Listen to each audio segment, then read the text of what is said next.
Les comento que ya están aumentando la cantidad de participantes. Roberto, si te parece, podemos esperar un par de minutitos más para que así se vaya uniendo gente, porque ya va subiendo así escaladamente. Yo creo para que le demos un par de minutos más, así nadie se pierda la introducción. Aprovecho a comentarles que estas y otras actividades las estamos grabando, las estamos subiendo en el sitio web. Además, lo estamos difundiendo en las redes sociales que tenemos, tanto de Instagram como LinkedIn. Así que para que vayan revisando las opciones. Me acaba de comentar Maximiliano de Segovia, de hecho, que están subiendo ahora un cargo justo de DGO de un practicante para ingeniería comercial.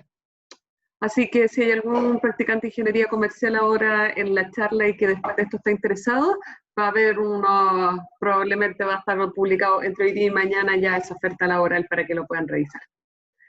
Así que yo creo que para favorecer el tiempo y a los que fueron puntuales, ¿te parece? ¿Empezamos, Roberto? Y agradecerte el tiempo y la buena voluntad de participar. No, encantado, mucho gusto estar por aquí, gracias por la invitación. Finalmente salió porque nos había costado coordinar esta charla, pero aquí estamos. Voy a comentarles un poco durante más que esta charla, esta conversación, porque si tienen cualquier pregunta, encantado de recibirla, sobre inteligencia artificial y particularmente desde la perspectiva estratégica, el desafío que nos impone. De eso vamos a hablar. Pero antes vamos a hacer un poquito de historia. Historia reciente, pero historia al fin. El 2015, AlphaGo, que es básicamente un modelo de inteligencia artificial corriendo sobre un procesador, le ganó al mejor jugador de la historia de Go, que es considerado el juego más complejo y con mayor cantidad de variantes del mundo. Y eso fue muy, muy notable. Eso fue mucho después de que DeepMind le ganara en algún momento a Garry Kasparov a fines del milenio pasado, en algo que ya es muy conocido. Ahora, Go, 2015. En 2016, unos investigadores en Holanda, en varias universidades, en una colaboración entre varias universidades y Microsoft, desarrolló el próximo cuadro que habría pintado Rembrandt tal como él lo hubiera hecho. El próximo Rembrandt. Esto después de analizar 300 cuadros, todos los cuadros que hizo Rembrandt, que murió hace 400 años. Esto ha dado pie a un debate importante porque hasta qué punto la inteligencia artificial va a desafiar incluso al arte. El año siguiente, AlphaZero le ganó el mismo programa a los campeones de ajedrez, Shogi, que es el ajedrez japonés, y Go, el mismo programa. Pero la gracia es que lo hizo sin entrenamiento, sin data de entrenamiento previa, que es lo tradicional en inteligencia artificial. Por eso se llama AlphaZero, cero entrenamiento. ¿Cómo lo hizo? Entrenándose con otro programa similar a él, pero que generaba variantes. Esto es muy potente, esto está pasando en el mundo. La inteligencia artificial en realidad lleva varios años, empezó en 1950, ahí el test de Turing que nosotros conocemos nació con Alan Turing diciendo, mira, si una persona no es capaz de distinguir con quién está hablando, si con una máquina o con otra persona, vamos a estar en presencia de inteligencia artificial. Eso pasó en 1950. Después, a lo largo de los años, fue avanzando. Se llamó, gracias a John McCarthy, inteligencia artificial en 1955, pero llegó a un punto muerto alrededor del 66, un poquito después, que se llamó el invierno de la inteligencia artificial, donde no pasó nada. Y básicamente porque había una gran promesa, pero no había capacidad de cómputo, ni había conectividad, como tenemos hoy día en Internet. Entonces no había colaboración y no hubo avance. Pero luego en el 97 se creó Deep Blue, que fue este computador que le ganó a Kasparov, y así empezó a avanzar hasta lo que conocemos hoy día, con Watson, con Siri, Alexa, AlphaGo en la actualidad. Y muchas iniciativas nuevas que hoy día la verdad es que pueden encontrarse fácilmente en Internet. Pero acá el punto es que esto es una historia que tiene algún tiempo, pero acaba de explotar. Recién ahora, en los últimos 20 años, y sobre todo en estos últimos 3 o 5 años, estamos viendo el despegue de inteligencia artificial, aunque recién estamos en la base. Inteligencia artificial es una consecuencia de la digitalización del mundo. La digitalización, que es básicamente en la codificación de la información en ceros y unos, trae consigo tres grandes insumos. El primero es la información. Yo puedo procesar la información del mundo, acceder a la información del mundo. El segundo es la conectividad, y gracias a eso surge Internet. Cuando yo puedo comunicar cualquier cosa sin pérdida de información, ya no a los gritos ni a los fax, porque eso es pérdida de información, sino que a través de canales digitales, tengo conectividad plena y eso impacta muchísimo, básicamente, toda la forma de hacer negocio y la forma de vivir nuestra. Pero el tercer insumo es procesamiento, algoritmos que operan y que procesan la información anterior. Y uno de esos algoritmos, uno muy poderoso y particular, es inteligencia artificial. Entonces corresponde a esta familia de consecuencias de la digitalización. ¿Pero qué es inteligencia artificial? Primero, son capacidades cognitivas computacionales que rememoran lo que es propio del ser humano, la capacidad de pensar. Es un algoritmo muy sofisticado. Son redes neuronales artificiales, son réplicas artificiales de la capacidad humana y su cerebro en base a esa unidad muy primaria que es la neurona, pero además es la evolución del atributo humano clave. Es decir, si hay algo que nos hace humanos es nuestra inteligencia, nuestra capacidad de pensar, y hoy día esto está siendo imitado artificialmente y probablemente es la forma en la que vamos a evolucionar como humanos. Pero aquí hemos hablado de algoritmos y necesitamos entender mucho lo que es algoritmo para entender el resto de la charla. No voy a entrar en detalle. Aquellos que saben programación podrán interpretar el programita que hay aquí abajo, pero un algoritmo es esencialmente una secuencia de instrucciones y reglas muy bien definidas, ordenadas y finitas, mediante las cuales un programador le da instrucciones a un computador. Es un algoritmo, no es más que eso.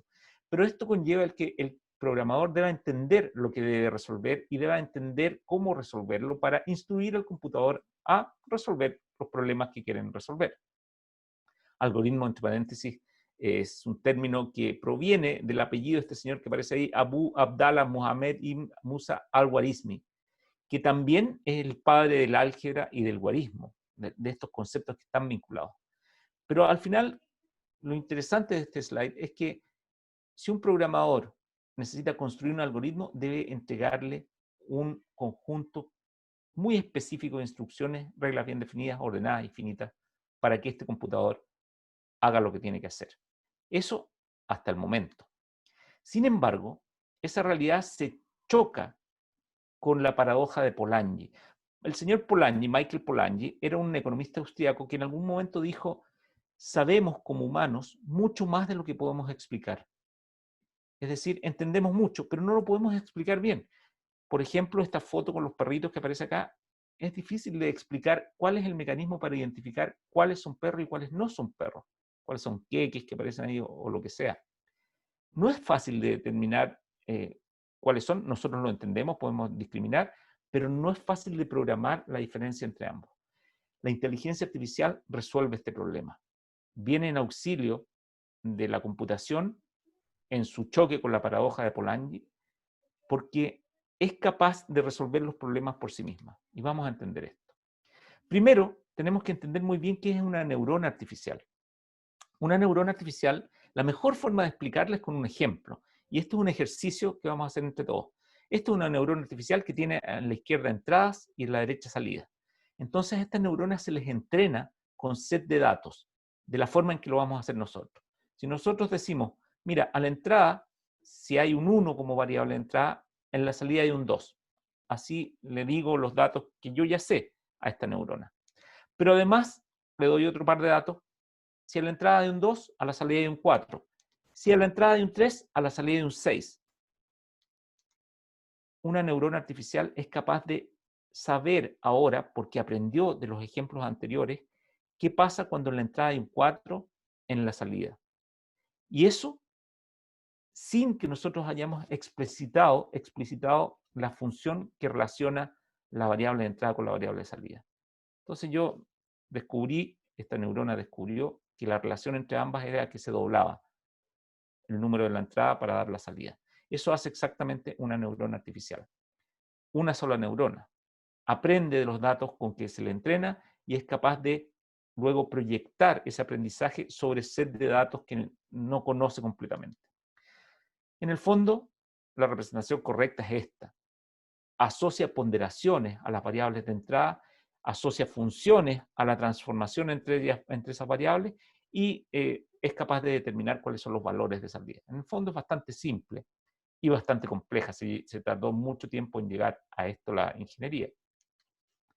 Pero lo interesante es que estas neuronas individuales que acabamos de ver pueden ser ordenadas en capas, como la rosada que está a la izquierda, que básicamente se encarga de recibir las variables de entrada múltiples, y sus salidas se conectan con variables, su variable de salida se conectan con otra capa de neuronas, que es la central, y estas salidas a su vez se conectan con una última capa, que es la de la derecha.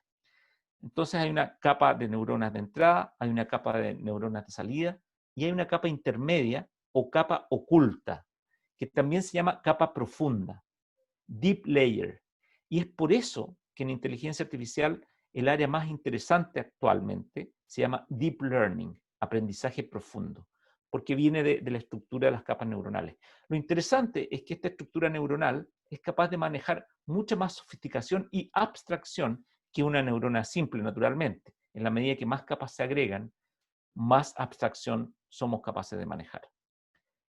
Esa explicación la tenemos que hacer de modo que nos empecemos a familiarizar simplemente con el concepto de neurona, de inteligencia artificial y de redes neuronales. Ahora, lo importante desde el punto de vista estratégico podría explicarse con esta figura tan simple, que es el mecanismo mediante el cual yo le digo a un niño, haz un dibujo uniendo el punto 1 con el punto 2, el punto 2 con el punto 3, y después anda uniendo con el punto siguiente cada una de las líneas que ya has hecho. En el fondo, una instrucción finita, específica y muy explícita respecto de cómo construir esta figura, que es lo mismo que la forma de programar antigua, la que se llamaba programación procedural. A diferencia de eso, podríamos decir que la inteligencia artificial es como este juguete, que es capaz de aprender de un ejemplo. Ahí ya no le tengo que decir al niño cómo construir una imagen, sino que tengo que decirle, dale un ejemplo, pon tu cara, pon tu mano, y este juguete va a construir la figura. En el fondo, este juguete aprende del ejemplo. Lo importante estratégicamente de esto y de la comprensión intuitiva de este fenómeno es que ahora ya no más necesitamos que los programadores comprendan cómo resolver un problema. Podemos pasarle el encargo de resolver un problema que nosotros no comprendemos a un computador. No solo ese es el caso. Si yo comprendo un problema, pero no soy capaz de expresarlo en un lenguaje computacional, ya no tengo el problema de Polanyi, sino que se lo puedo pasar junto con una serie de ejemplos a un modelo basado en inteligencia artificial, en deep learning, para que lo resuelva. En el fondo, podemos resolver muchos problemas que antes no podíamos resolver a partir del manejo de muchas variables, gracias a las capacidades que tiene estos modelos que acabamos de conversar de redes neuronales. Y la importancia estratégica de esa particularidad, de esa posibilidad, es gigantesca. La inteligencia artificial, así como la acabamos de ver, pero magnificada a niveles estratosféricos por las capacidades de cómputo, es la nueva electricidad. Es una tecnología de propósito general que tiene mucha mayor importancia incluso que la propia electricidad. Sus aplicaciones, desde la tecnología, tienen que ver con procesamiento del lenguaje natural, es decir, Siri, Alexa, que ustedes conocen, con la capacidad de ver lo que pasa delante de una cámara de video, no solo grabar tontamente lo que pasa por delante, sino que comprender qué pasa, y la posibilidad de generar una predicción en base al análisis de muchas variables en la entrada de estas capas neuronales. Yo soy capaz de predecir lo que va a pasar o el resultado de procesar todas esas variables. Con eso, a nivel estratégico, yo puedo buscar respuestas a preguntas que antes me costaba más encontrar respuestas para ellas. A nivel primero, donde aparece el número 1, percepción, puedo entender qué está pasando, porque soy capaz de ver detrás de una máquina, o si soy capaz de comprender lo que dice un humano computacionalmente, soy capaz de comprender lo que pasa. Luego, si comprendo lo que pasa, puedo notificar de situaciones que debería saber alguien, porque son anómalas. Luego, podría sugerir recomendaciones de acciones ante determinados eventos. La inteligencia artificial se puede aplicar también para automatizar las respuestas ante estas situaciones. Y eso se está haciendo mucho en las fábricas que están yendo a ser todas inteligentes. Luego puedo predecir situaciones. Puedo pasar de ser una empresa o una organización reactiva, es decir, esperar a que a mi cliente, a mi usuario le pase algo y luego reaccionar, a ser una empresa predictiva, anticipar lo que le va a pasar a ese usuario o a ese cliente. Eventualmente, si hay algo que no quiero que pase, puedo prevenirla en base a la toma de decisiones automatizada con inteligencia artificial y eventualmente puedo empezar a tener mucha mayor conciencia de aquello que me rodea, ya no solo en el mundo que yo comprendo como humano, sino en el mundo en que puedo procesar como un computador. Acá hay un ejemplo de algo que nosotros hacemos en Digeo. Digeo es el grupo que yo dirijo, opera en 15 países, se dedica exclusivamente desde hace más de 20 años a proveer servicios digitales para personas y empresas en Latinoamérica. Y hoy día nos dedicamos exclusivamente a inteligencia artificial. Hemos desarrollado cada una de estas unidades que les acabo de contar, y en particular en visión computacional, que es algo interesante de mostrar en un video, podemos comprender posiciones humanas. Eso está en la frontera de la tecnología, es decir, la comprensión de las posiciones humanas y los gestos y qué representan es muy importante hoy día porque yo puedo asociar a esa comprensión el análisis de que esta cajera está efectivamente cobrando determinado producto, la percepción y la sensación que tiene algún cliente que esté ante determinado producto que yo le estoy ofreciendo, los niveles de seguridad o de distancia social que hay en este entorno, el uso o no de mascarillas, la experiencia de usuario que están teniendo cada uno de ellos, todo esto automatizado. Todo esto puedo hacerlo sin necesidad de intervención humana, solo a partir de la comprensión, mediante algoritmos inteligentes, de lo que está pasando delante de la cámara, pero además en volúmenes gigantescos. Yo puedo entender que están haciendo 50 personas simultáneamente en cada cámara, y con un solo procesador puedo procesar 100 cámaras. Entonces, simultáneamente, 5.000 personas, lo que con un par de procesadores me permitiría abarcar un estadio completo, sin perder ningún detalle, entendiendo qué está haciendo cada persona individual en ese estadio. Las aplicaciones son muchísimas: prevención de contagio de coronavirus, marketing personalizado, mejora de experiencia de usuario, seguridad, todas las que ustedes se puedan imaginar. Y eso se está haciendo hoy día en Chile gracias a la disponibilización de algoritmos y desarrollo de inteligencia artificial que se puede hacer hoy día desde cualquier país. Estas posibilidades, en su proyección en el tiempo, han provocado mucho debate respecto de hacia dónde nos van a llevar. Porque si nosotros entendemos que dentro de poco las propias máquinas, además de comprender el lenguaje natural y lo que pasa delante de una cámara y predecir, van a poder también autoprogramarse, los computadores van a poder producir inteligencia artificial, y si lo hacen a una velocidad tal que es muy superior a la humana, es decir, velocidad computacional, probablemente dentro de poco tiempo esa capacidad de generar inteligencia va a provocar una explosión de inteligencia. Y se estima que dentro de los próximos 20 años esto va a suceder en un evento que se llama la singularidad. Es decir, la inteligencia humana va a ser superada ampliamente y rápidamente por inteligencia artificial masiva y nos va a dejar atrás, básicamente. Entonces, ¿cuál va a ser el efecto de ese evento, de estar nosotros expuestos como segunda inteligencia en el mundo? Está por verse y hay mucho debate. Hay quienes dicen que desarrollar inteligencia artificial es un error muy grave, hay quienes dicen que es una solución muy importante para la evolución del ser humano, y otros que están en duda respecto de lo que vaya a pasar, pero no podemos saber y no podemos renunciar al desarrollo de esta tecnología. En un entorno más estratégico y empresarial o organizacional, el problema que enfrentamos hoy día es que, sobre todo en Chile y en Latinoamérica, es que el desarrollo tecnológico está describiendo una curva cóncava, como la azul que aparece acá, que en el fondo sigue una forma exponencial muy acelerada. en el fondo, el cambio tecnológico está acelerando a una velocidad cada vez mayor para describir esta curva. Pero nuestra capacidad de adoptar esa tecnología es muy limitada y describe una curva como la que aparece abajo en naranja, que es asintótica, que es logarítmica, digamos, para ser preciso, y que se va alejando del cambio tecnológico. Es decir, no somos capaces de seguir el ritmo de cambio de la tecnología, en particular en inteligencia artificial. Y esto provoca un gap en el que entran disruptores o entran los nuevos actores o entran innovadores. Entonces, nos conviene o no, depende de la posición que tengamos. Si somos un innovador y un disruptor, queremos entrar. Si somos una empresa establecida, queremos no entrar. Pero de todas formas, nos conviene a todos que haya una adaptación a la tecnología, que haya un grado de adopción mucho más alto. La tecnología no va a parar de acelerar, producto principalmente de las leyes de crecimiento exponencial, como la ley de Moore, y los efectos de red que hay que considerar. Y si no los conocen, yo los invito a estudiarlos porque es lo que determina el mundo en el que estamos viviendo.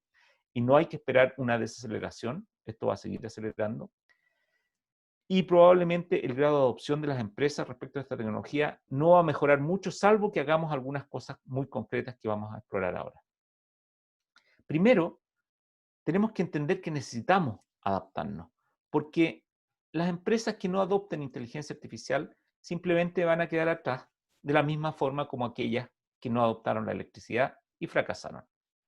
Eso va a pasar ahora y está pasando hoy día. La humanidad va a cambiar mucho más en los próximos 20 años que en los últimos 300, producto de este crecimiento exponencial de la capacidad cognitiva y de la explosión de inteligencia que se va a producir. Y por suerte nos tocó vivir en esta era, porque vamos a asistir a un cambio muy, muy dramático y muy acelerado. Acá vamos a hacer un paréntesis porque tanto que hemos hablado de la electricidad, necesitamos acordarnos un poquito de qué pasó en la época. A inicios del siglo XX, estoy como en la serie Dark, cambiándome de líneas de tiempo, de momentos en el tiempo. Pero a inicios del siglo XX existían estas fábricas que estaban organizadas con sus máquinas en línea, porque todas las máquinas, si ustedes se fijan, están conectadas al techo donde había una polea, un tubo, que traía la energía, ese tubo giraba, traía la energía de una turbina central en esa fábrica, donde había una gran máquina, una turbina que estaba alimentada por carbón y que calentaba agua, que producía vapor y que hacía andar unas aspas finalmente para hacer andar estas poleas. Y de repente llega la electricidad y viene un señor innovador y dice a los dueños de las fábricas, mire, le traigo algo que descubrí, la electricidad. Y algunos de esos dueños de fábricas dijeron, mire qué interesante, pero la verdad es que me va tan bien, como dicen hoy día algunos dueños de empresas en Chile y en Latinoamérica, que no necesito cambiar. Así es que, mire que pruebe otro. Esos fueron los primeros en quebrar, porque no fueron capaces de adaptarse. Hubo un segundo grupo que dijo, mira, esto puede ser una buena idea, niñito, ¿por qué no reemplazas esa turbina que yo tengo que me consume tanto carbón y que me hace mancharme las manos por tu motorcito capaz de generar electricidad? Reemplázala y así tenemos energía más limpia. La reemplazaron y conectaron las mismas poleas a un punto central donde estaba hoy día un generador eléctrico, un motor, perdón, que generaba energía mecánica en base a electricidad. Pero no hicieron el cambio de adaptar su topología de las empresas y esos fueron los segundos en quebrar. Aquellos que realmente triunfaron fueron los que se dieron cuenta de que debían adaptarse al cambio tecnológico y reorganizaron las máquinas de modo que fueran mucho más productivas. Las pusieron en línea, pero en un proceso productivo que iba agregando valor al insumo que iba pasando por esa línea permanentemente. Es decir, aprovecharon la capacidad de la electricidad de energizar cada una de las máquinas sin necesidad de estar conectadas a una turbina central.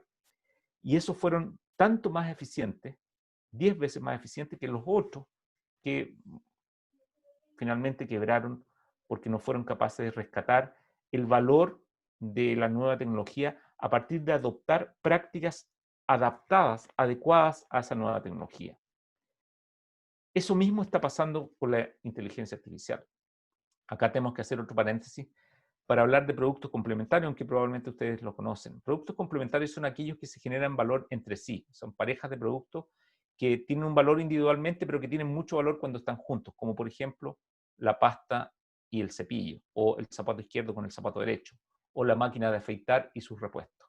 Productos complementarios. Entonces, entendiendo ese concepto, llegamos a una gran conclusión. La inteligencia artificial, tal como la electricidad, es una tecnología de propósito general, pero en este caso, mucho más importante, es la más relevante de la historia humana, pero solo nos va a permitir alcanzar los beneficios que puede traer consigo cuando los modelos y procesos industriales se adapten para capitalizarla, tal como aquellas máquinas que se reordenaron, en el caso de la electricidad. Nosotros tenemos que reordenar nuestros procesos y nuestros modelos de negocio y operacionales para capitalizar la inteligencia artificial mediante la adopción de prácticas complementarias, es decir, prácticas que le agreguen valor a la tecnología de propósito general y capturen a su vez el valor que ésta trae. Ahora, ¿cómo se puede hacer eso? Primero, entendiendo que tengo que buscar un objetivo superior en base a la adopción de inteligencia artificial. Y este tiene que ver con que necesitamos darnos cuenta de que las decisiones humanas y la tarea humana está sujeta a límites humanos. Y probablemente la inteligencia artificial puede ayudarnos en romper esos límites, sobre todo en las rutas críticas de nuestras organizaciones. Y vamos a buscar empresas que escapen a los límites humanos gracias a la adopción de inteligencia artificial. Y aquí ya se está comprobando que aquellas empresas representadas por la línea gris, que están basadas en humanos y en sus restricciones, en sus limitaciones, en el escalamiento, tienden a converger a un volumen de escalamiento o a un tipo de negocio. En cambio, aquellas que están basadas en capacidades automatizadas, en inteligencia artificial, pueden no solo no estar limitadas a los límites humanos, a esa incapacidad humana, sino que pueden acelerar exponencialmente producto de los efectos de red, producto de los efectos de aprendizaje que nos ofrece la inteligencia artificial. Pero esto que probablemente ustedes han escuchado ya, no es fácil de hacer. La inteligencia artificial tiene desafíos propios.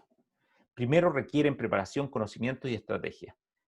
La Internet o la tecnología móvil, la verdad es que son bastante simples desde la perspectiva de la tecnología de información. Son sencillos de entender, son sencillos de operar y hoy día son casi legacy, son casi antiguos. La inteligencia artificial es mucho más compleja porque es capaz de operar con muchas más variables de las que nosotros entendemos. Tiene capas ocultas que necesitamos analizar y probablemente necesitamos entender mucho modelamiento matemático para manipularlo. Además, hay riesgo de aumentar la inequidad producto de que la inteligencia artificial está asociada a la presencia de data. Y aquellos que tienen data van a tener la posibilidad de capitalizar la inteligencia artificial mucho mejor que aquellos que no tienen data. Y los que tienen data son hoy día los países desarrollados dueños o donde operan los Google, los Amazon, los Apple, Microsoft, y ustedes saben, del mundo. Básicamente son Estados Unidos y China. India también se les empieza a acercar.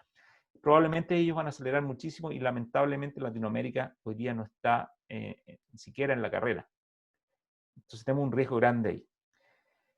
Y además hay un último riesgo a nivel de humanidad, que es el de perder el control de la inteligencia artificial.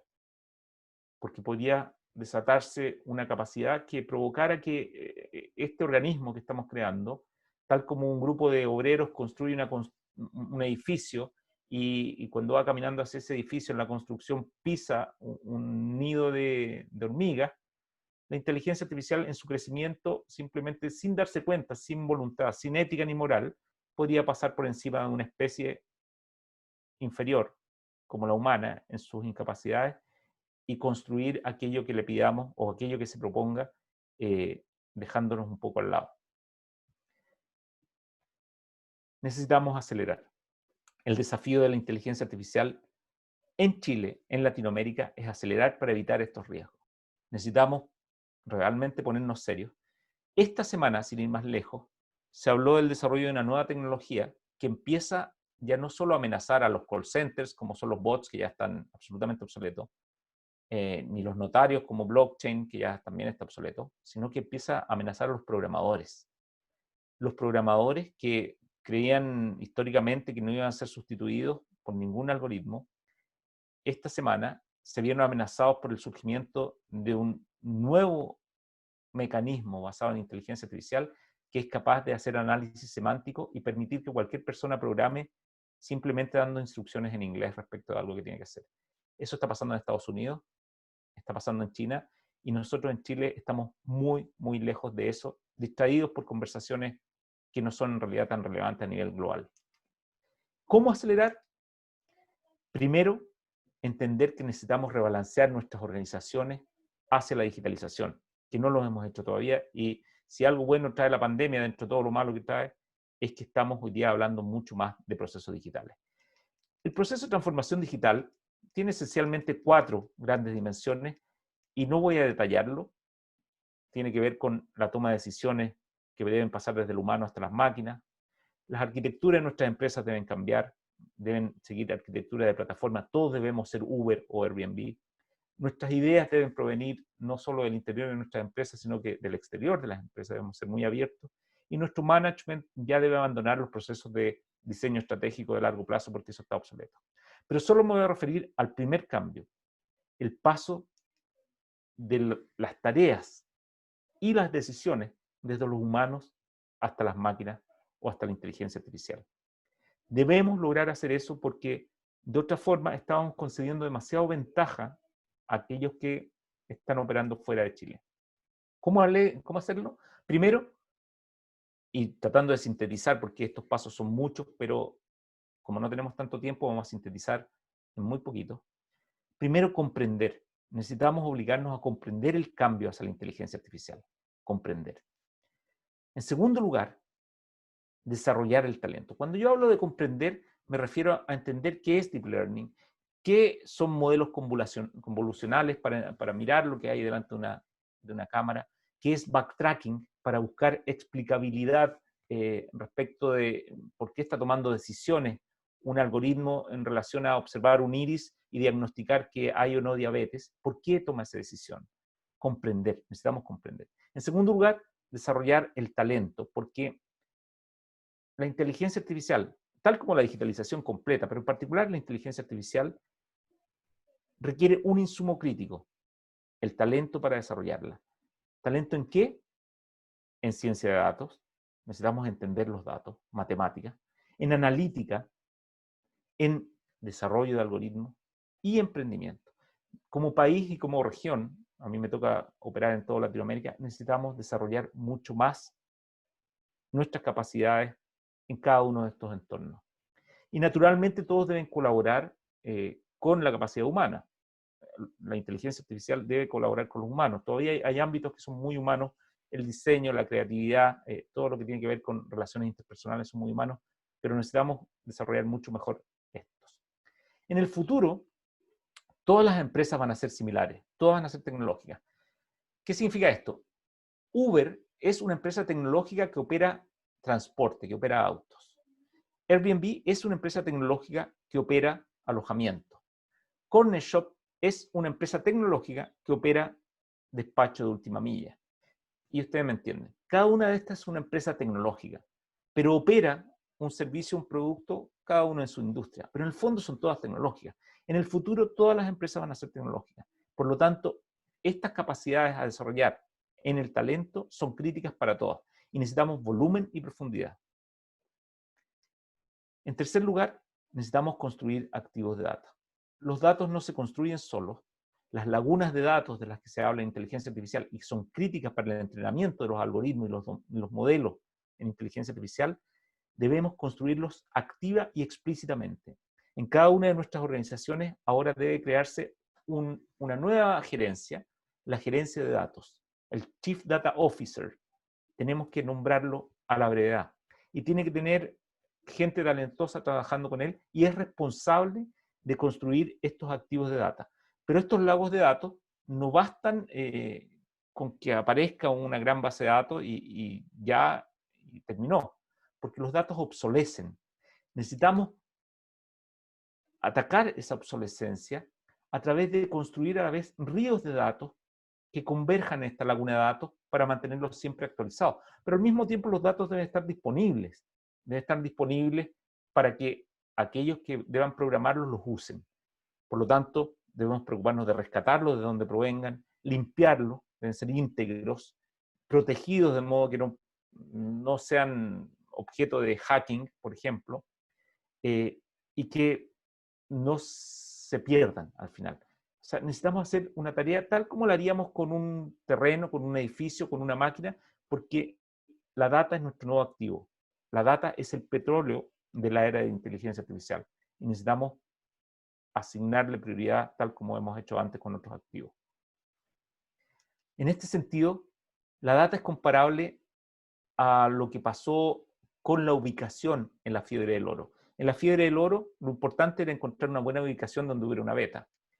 En la inteligencia artificial, en la era de inteligencia artificial, la clave es encontrar también una buena ubicación en el entorno industrial completo, en el entorno económico completo, por donde pasen datos.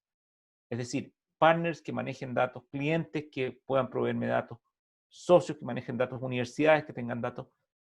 Va a ser crítico que yo me instale entre ellos para poder capitalizar esos datos que fluyen a través de toda esta red, con el objetivo de acumular mis propios datos e idealmente desarrollar analíticas sobre ellos para poder alimentar a estos modelos de inteligencia artificial.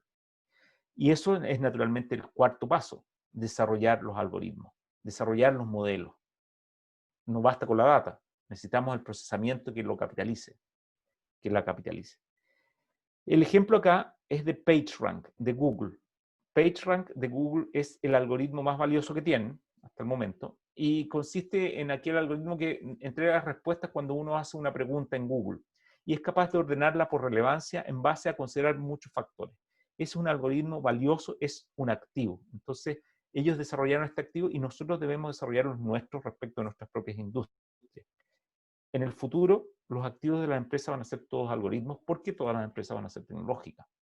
Estos algoritmos deben ser capaces de generar predicciones sobre estados futuros o consecuencias de analizar muchas variables, consecuencias de la presencia de muchas variables que al analizarse van a dar un nuevo estado que estos algoritmos tienen que ser capaces de predecir. Pero al mismo tiempo, estos algoritmos deben explicarnos cómo llegaron a las conclusiones a las que llegaron. En el ejemplo que decíamos antes de la diabetes, si un doctor se apoya en un modelo de inteligencia artificial para diagnosticar diabetes en base al análisis de iris visual con una cámara, debe ser capaz de entender por qué en determinados casos el algoritmo arroja que sí hay un diagnóstico de diabetes y en otros casos no. Si no es capaz de entender, no puede colaborar. Por lo tanto, necesitamos que los algoritmos entreguen explicabilidad. ¿Por qué?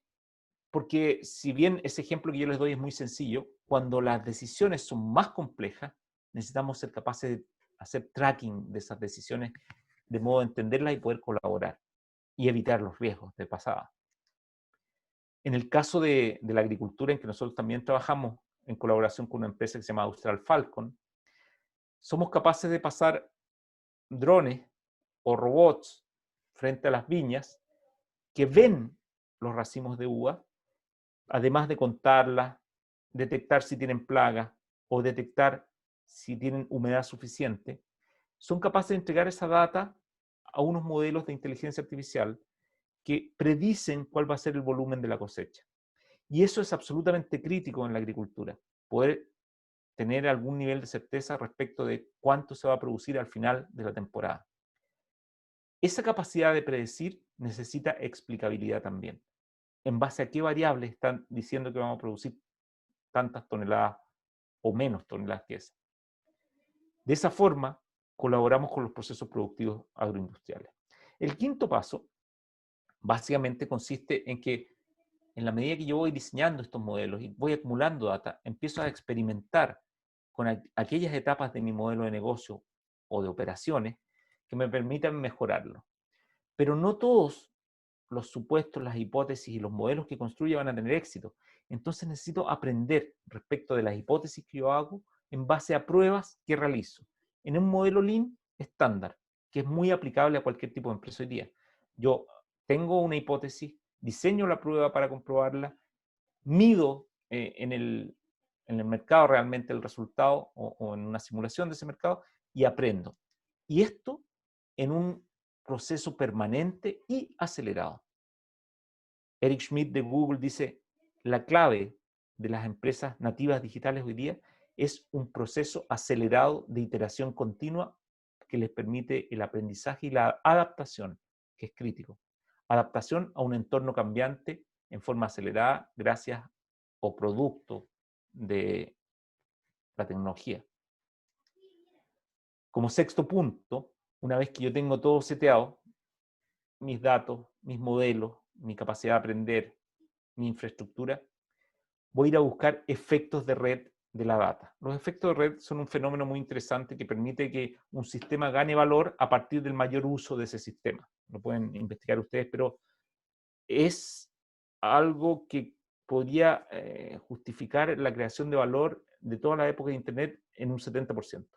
Es muy, muy importante. Pero ahora surgió un factor incluso más importante, que son efectos de red de la data, que consiste en una explicación simple, en un ejemplo de Amazon, en que Amazon tiene usuarios que le proveen data. Tiene usuarios en su negocio de libros, tiene usuarios en su negocio de despacho retail, tiene usuarios en general, y captura data de estos usuarios, de la navegación en el web, del uso de Kindle, de lo que sea. Con esos datos, Amazon aplica algoritmos sobre ellos y construye mejores servicios y mejores productos.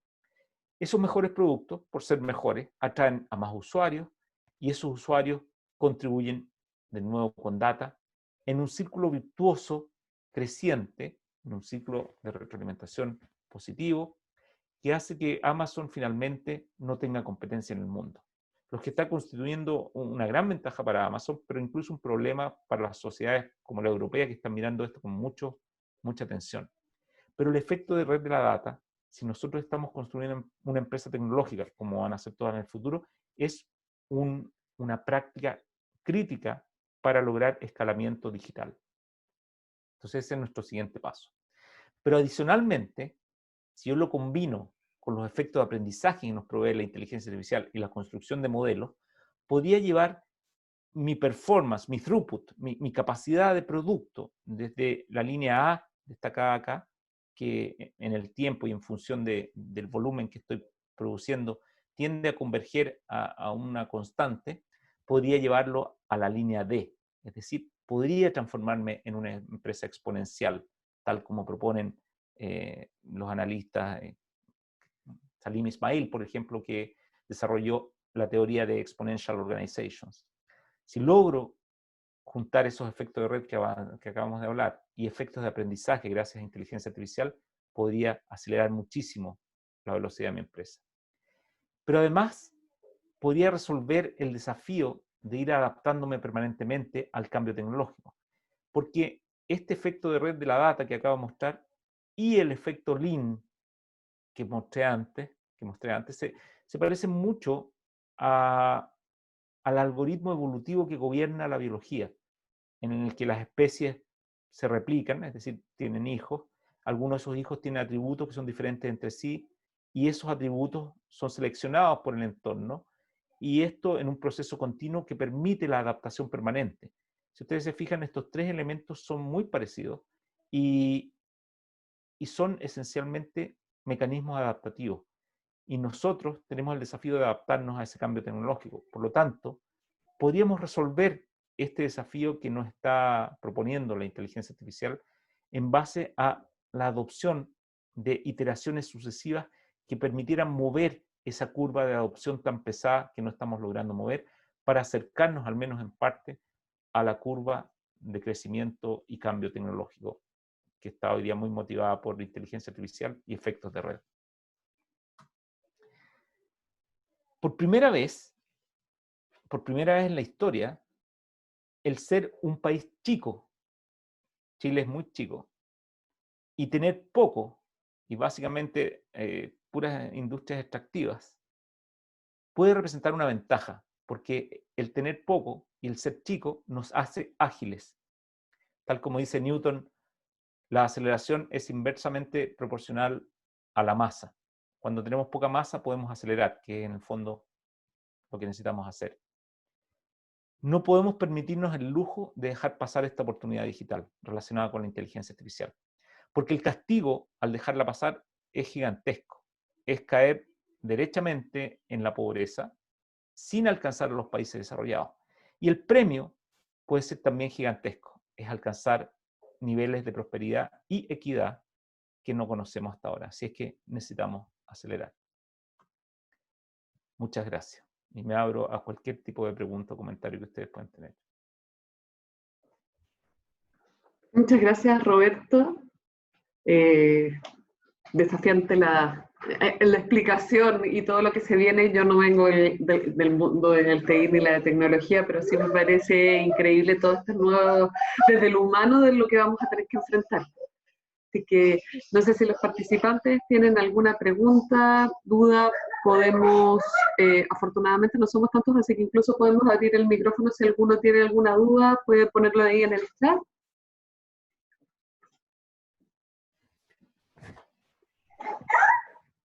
Mi objetivo era asustarlo un poco. Entonces, si no tienen dudas, es que se cumplió. Pero además, naturalmente, entregar algo de contenido. Ahí está, Valentina, te voy a...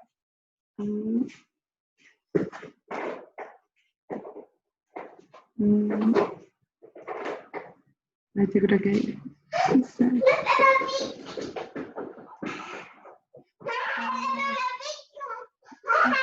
Se me fue la Valentina, había puesto y ahora no la veo. Ah, no, está aquí. Ahí sí que se me salió todo, Sí. disculpa. Roberto, muchas gracias, estuvo muy interesante tu charla, me gustó bastante. Quería saber cómo, en resumidas, hasta qué punto todo esto de la inteligencia artificial es ético. O sea, hasta qué punto hay como un límite de los estudios, de la privacidad de las personas. Sabemos que se ocupa inteligencia artificial en el marketing, en los computadores, Instagram, Facebook, está todo conectado. Entonces, ¿hasta qué punto tú crees que llega a ser ético todo esto? Muy buena pregunta, muy buena pregunta. Pero te puedo contestar así. Mira, la tecnología en general es agnóstica a la ética y a la moral. La tecnología es solo tecnología, ¿te fijas? Es como un pedazo de una tuerca. La tuerca no es ética ni poco ética. La tecnología es agnóstica respecto de eso. Ahora, lo que no debe ser agnóstico respecto de la ética es la aplicación que hagamos de esa tecnología. Entonces, esto es igual que el fuego y probablemente puede ser superior al fuego. Esta tecnología de inteligencia artificial puede ser usada para el bien o para el mal, tal como el fuego puede ser usado para un incendio o para cocinar una comida exquisita. La inteligencia artificial se puede usar para todo. No obstante, si bien uno con fuego puede hacer un incendio grande, pero es solo un incendio, o puede cocinar un plato rico, está muy limitado su ámbito. La inteligencia artificial no tiene límites de ámbito. O sea, su impacto puede ser mucho mayor que un incendio o que una comida. O sea, puede alterar toda la especie humana. Entonces, Claro. es muy crítico que la consideración ética forme parte de la aplicación de inteligencia artificial. Ya Hemos visto muchos ejemplos de aplicaciones no éticas. Por ejemplo, Cambridge Analytica, que usó inteligencia artificial para rescatar la sensibilidad de los usuarios de Facebook e influirlos con fake news para que votaran en favor de Brexit o en favor de Trump en Estados Unidos. Es un ejemplo no ético. Entonces, hay una discusión muy grande respecto de quién va a controlar esto, pero yo temo que en la realidad esto se va a cortar porque hoy día es factible desarrollar inteligencia artificial, incluso para nosotros en Chile, en cada una de nuestras empresas, y va a haber una competencia empresa a empresa y país a país, China contra Estados Unidos y Rusia, que básicamente van a dejar en manos de la ética de cada uno de los conductores de esas empresas el uso de inteligencia artificial. Claro. Entonces, vamos a tener que tener mucho cuidado o establecer normas muy conscientes por parte de todos respecto de las implicaciones que eso puede tener. Pero es una discusión que se está dando hoy día y es una complicación profunda. Ha habido muchos ejemplos respecto de desarrollo de aplicaciones con escaso apego a la ética, voluntaria o involuntariamente. Entonces, es una gran pregunta y no está resuelto. Gracias, Roberto. Muchas gracias. No sé si tenemos alguna otra pregunta. Carlos tiene la mano levantada. Carlos, te voy a...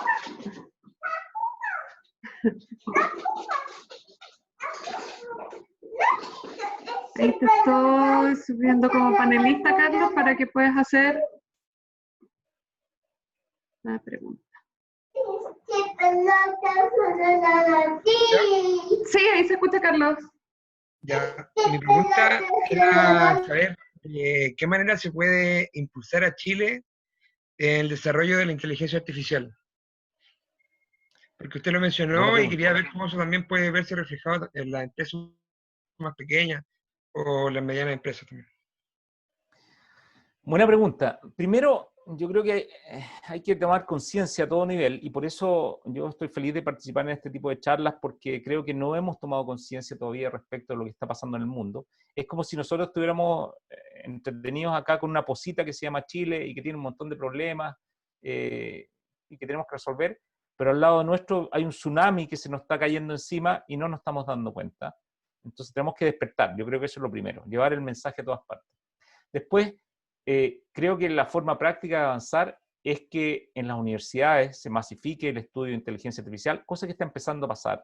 Yo sé de varias universidades, entre otras la Universidad Adolfo Ibáñez, la Chile, la Católica, donde se está estudiando la tecnología, pero en pocas se está estudiando estrategia. Yo soy profesor de estrategia digital en varias universidades, donde inteligencia artificial es una materia que acabamos de incorporar. Entonces, eso ya pasó hace 5 años en Estados Unidos. Y es algo que está pendiente. A nivel de las empresas, lo que hay que hacer es abandonar la zona de confort en la que han estado desde hace tiempo, basada en que les va muy bien o en que están muy cómodas, y tienen que empezar a adoptar tecnología, en particular inteligencia artificial, y eso deben hacerlo a través de la colaboración con terceras partes, colaboración con startups, colaboración con universidades o colaboración con otras empresas.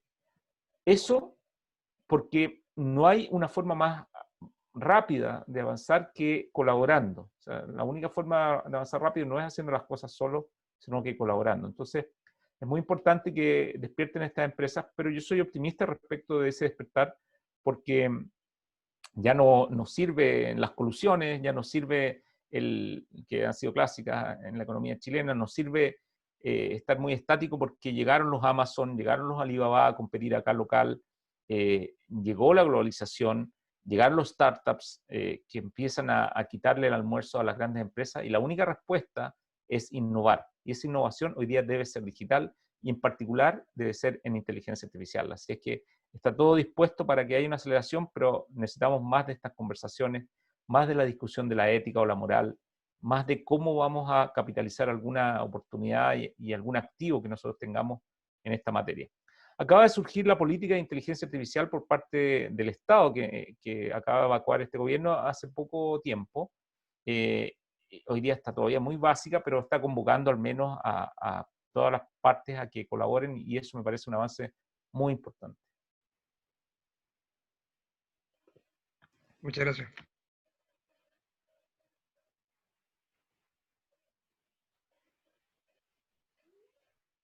¿Tenemos alguna otra pregunta?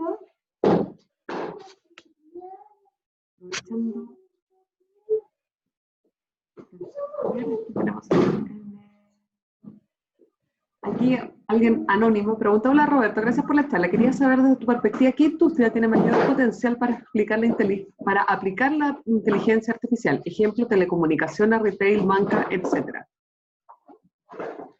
Buena pregunta, buena pregunta.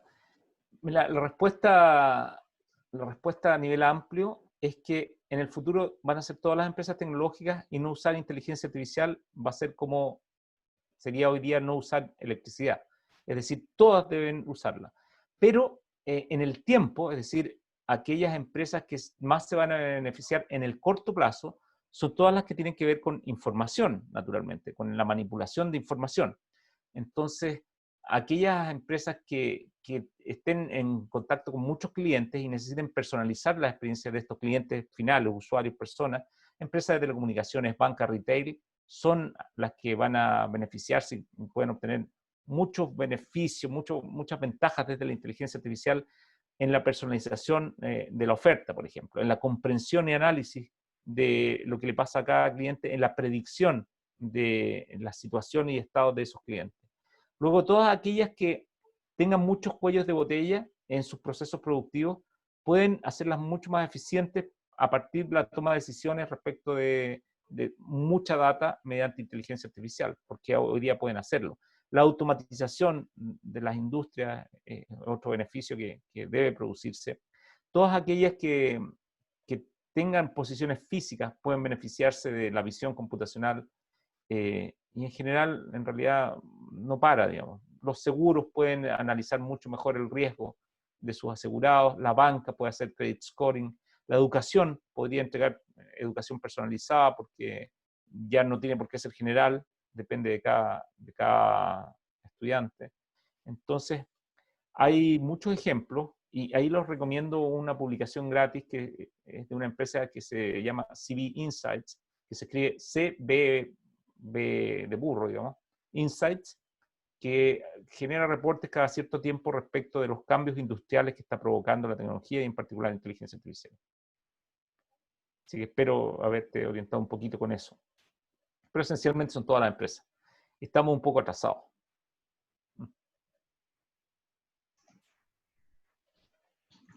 ¿Alguien más que tenga alguna duda? No, Roberto, sino agradecerte el tiempo y la disposición a contestar todas estas preguntas. Y bueno, yo creo que abrir muchas más preguntas todavía. Yo creo que queda un poco esa incertidumbre. Así que les agradezco a todos los participantes también por haber participado hoy día y agradecerles el tiempo y los seguimos esperando en las futuras actividades que vamos a tener.